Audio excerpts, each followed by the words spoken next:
utakmici, oba dvaju takmaca.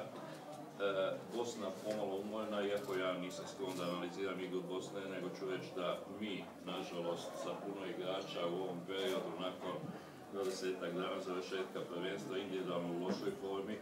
Iz tog razloga jednostavno, kažem, nismo spajali igru niti u obrani, niti u fazi napada. Još uvijek, mislim, držali smo dosta dugo nerešen rezultat, iako naša igra u obrani, bez obzira što je defanzivni koncept po meni bio dobro postavljen, međutim individualna igra nije bila dobra, pa su se dešavale situacije gdje je Bosna dolazila u prilike da realizira. Srećom nisu realizirali, a opet u jednoj situaciji koja je bila potpuno, neću reći bezazlena, ali neoprezna s naše strane, Bosna je zabila.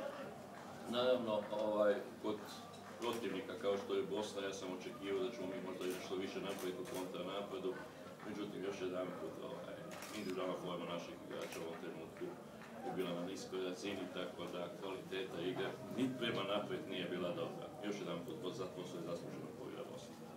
Hvala lijepo, izvolite, imate pitanje.